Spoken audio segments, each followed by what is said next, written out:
नमस्कार दोस्तों, मैं राहुल चौधरी आप सभी का स्वागत करता हूं अपने चैनल फौजी ट्रैवलर पर। तो दोस्तों, आप में से कई साथियों ने ये मुझे मैसेज किए थे, कमेंट किए थे कि भाई रिजल्ट से रिलेटेड कोई वीडियो बनाइए। तो दोस्तों, आप सभी को पता है कि आज तक हमारे चैनल पर जो भी जानकारी आई है वो फैक्ट के बेसिस पर आई है और उसमें कुछ भी गलत तथ्य नहीं था। तो मैं आपको बता दूं कि अभी तक रिजल्ट से रिलेटेड कोई ऑफिशियल जानकारी यानी कि कोई पुख्ता जानकारी हमको नहीं मिल पाई है, इसलिए हमने कोई भी वीडियो नहीं बनाया। और आपको पता है आज तक हमारे चैनल पर कोई भी गलत बात नहीं बताई गई है, क्योंकि हमारे कुछ दोस्तों ने हमें ये बोला कि भाई आप व्यूज़ बढ़ाने के लिए क्यों ना कोई भी डेट बता दीजिए और उस डेट को नहीं आए तो कोई टेक्निकल इश्यू बता के फिर आगे की डेट दे दीजिए।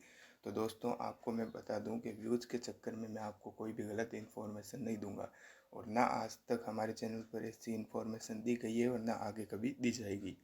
तो इसी से रिलेटेड अब हम बात करते हैं कि हमारे रिजल्ट में देरी हो रही है तो हमें क्या करना चाहिए और अब हम क्या कर सकते हैं। तो दोस्तों, मैं आप सभी को बता दूं कि अब हम इसके बारे में चर्चा करते हुए बात करते हैं ट्विटर कैंपेन की। तो ट्विटर कैंपेन से रिलेटेड कई लड़कों के डाउट हैं कि भाई हम ट्विटर कैंपेन से हम क्या बदलाव ला सकते हैं। तो उसी बारे में हम आज अपने इस वीडियो में चर्चा करेंगे। तो इस भर्ती से संबंधित अभ्यर्थियों का सबसे पहला सवाल ये है कि हम ट्विटर कैंपेन चलाकर क्या कर सकते हैं। इस भर्ती के बारे में किससे पता चलेगा, क्योंकि ये एक छोटी भर्ती है और इसके बारे में ज़्यादा कैंडिडेट भी नहीं होंगे इससे संबंधित। तो क्या हमारा ट्विटर कैंपेन सफल होगा, इसी बारे में हमने कुछ एनालिसिस किया और उसके बारे में आप सभी को बताते हैं कि अगर मिनिमम 500 लोग अगर किसी ट्विटर के टॉपिक पर ट्वीट और रीट्वीट करना शुरू करें तो उसके बारे में क्या स्ट्रेटजी हो सकती है। तो हम अपने इस वीडियो में बात करते हैं कि ट्विटर में ट्रेंडिंग में लाने के लिए सबसे ज़रूरी फैक्टर क्या है। तो इससे हम देख सकते हैं, इसमें एक तो इंगेजमेंट यानी कि जुड़ाव, हमारे टॉपिक से लोगों का जुड़ाव ज़रूरी है। और फ्रीक्वेंसी यानी कि हमारी ट्वीट और रीट्वीट दोनों की फ्रीक्वेंसी बहुत ज़्यादा होनी चाहिए। और इसके साथ हैशटैग हैशटैग सबसे इम्पोर्टेंट चीज़ है जो कि हमारे कैंपेन को बहुत उच्च लेवल तक लेके जाएगी, यानी कि बहुत से अधिक लोगों तक पहुंचा पाएगी। तो इसका उद्देश्य क्या हो सकता है। तो इसका उद्देश्य वो हो सकता है कि एस्टिमेट चांस मिले कि भाई हमारे कम टाइम के अंदर हमारा टॉपिक बहुत से लोगों तक पहुंच पाए और लोगों की नज़रों में आए। तो अब कई दोस्तों का डाउट होगा कि क्या सिर्फ 500 लोग किसी टॉपिक को ट्रेंडिंग में ला सकते हैं। तो दोस्तों, आप अपने वीडियो की स्क्रीन पर देख सकते हैं कि अगर 500 लोग खुद से 5 ट्वीट करें तो टोटल ट्वीट्स होते हैं 2500।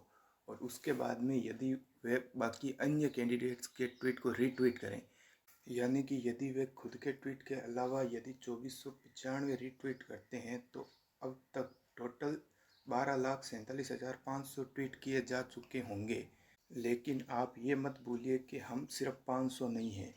यदि हम वैकेंसी की बात करें तो 690 के आसपास वैकेंसी है और उसके 5 गुना कैंडिडेट यानी कि टोटल लगभग 3400 कैंडिडेट को मेडिकल के लिए बुलाया गया था। तो आप देख सकते हैं आपके सामने कि यदि 500 व्यक्ति यदि किसी ट्विटर कैंपेन को शुरू करें तो 1,24,500 ट्वीट, तथा यदि इसको 1500 लोग ट्वीट करें तो इसमें 3,73,500। और उसी प्रकार यदि 2500 लोगों ने इस ट्विटर कैंपेन में भाग लिया तो ये 12,47,500 मात्र कुछ पलों में पहुंच जाएगा। जबकि वहीं 500 लोग यदि इसको शुरू करें तो हो सकता है उन्हें कुछ समय लगे, लेकिन यदि 2500 लोग इसको शुरू करें तो हो सकता है 1 घंटे से कम के अंदर ये ट्रेंडिंग में आ जाए। तो मेरा आप सभी से निवेदन है कि ज़्यादा से ज़्यादा संख्या में हमारे इस ट्विटर कैंपेन से जुड़ें। और अब हम बात करते हैं ट्विटर ट्रेंडिंग में लाने के लिए हमें किसी भी ट्वीट को क्या करना पड़ता है। तो आप देख सकते हैं ट्विटर से जो उस टॉपिक से जुड़ाव के लिए सबसे ज़्यादा लाइक्स, उसको रीट्वीट और उसको रिप्लाई किए जाए।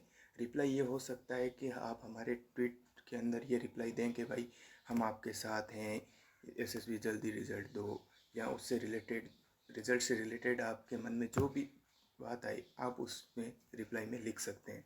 और उसी के साथ सबसे ज़रूरी भाग है हैशटैग्स। तो हैशटैग्स उस टॉपिक से रिलेटेड होने चाहिए, यूनिक होने चाहिए और हैशटैग सभी कैंडिडेट्स के इस टॉपिक से रिलेटेड सेम होने चाहिए। तो उसके बाद में हम बात करते हैं कि हमें कितने टाइम के अंदर कितने ट्वीट वगैरह करने हैं। तो आप देख सकते हैं 30 से 60 मिनट के अंदर हम जितने ज़्यादा ट्वीट और रीट्वीट कर सकते हैं, वही डिपेंड करता है कि हमारा टॉपिक कितना ट्रेंडिंग में जाएगा। और ट्रेंडिंग में जाने के भी इसमें दो मेथड हैं, एक तो रीजनल ट्रेंड्स और ग्लोबल ट्रेंड्स। तो हमें ये ट्राई करना है कि हम ग्लोबल ट्रेंड्स तक पहुंच पाएँ, और ग्लोबल ट्रेड्स तक पहुंचते या ना पहुंचे, लेकिन रीजनल ट्रेड तक पहुंचना हमारे लिए बहुत ज़रूरी है। तो उसके लिए हम क्या कर सकते हैं, देखिए आप, ग्लोबल ट्रेंड्स में आने के लिए हमारे पास 5 लाख से 10 लाख तक ट्वीट्स होने चाहिए। वहीं रीजनल ट्रेंड्स के लिए हमें सिर्फ 50,000 से 1 लाख तक ट्वीट चाहिए। तो इसके लिए हमारे पास कितना टाइम होना चाहिए? यदि हम 500 आदमी ट्वीट और रीट्वीट करें 1 घंटे के अंदर, तो भी इसके हाई चांस है कि भाई आप 1 से 2 घंटे के अंदर आप इसको ट्रेंडिंग में ला पाए। वहीं यदि हम बात करें तो 500 लोग यदि सभी मिलकर अपने से जितना ज़्यादा हो सके उतने रीट्वीट करें, तो ये आंकड़ा 12 लाख से ऊपर जा सकता है। और वहीं यदि हम बात करें टाइमिंग और इंगेजमेंट की, तो हमें लोगों से जुड़ाव करना बहुत ज़रूरी है। इसलिए आप अपने मन में जो उचित लगे रिजल्ट से रिलेटेड, और ऐसा नहीं हो कि आप अपने मन से कुछ भी गालियां देने लग जाएं या फिर असभ्य भाषा का प्रयोग करने लगे। तो मैं आपको बता दूं कि इससे भले ही आपका टॉपिक ट्रेंड में आ जाए, लेकिन उसका अच्छा प्रभाव नहीं पड़ेगा। तो दोस्तों, अब हम अगले वीडियो में बात करेंगे कि हमें ट्विटर कैंपेन के लिए क्या टॉपिक सही से चुनना है और क्या हैशटैग्स यूज़ करने हैं।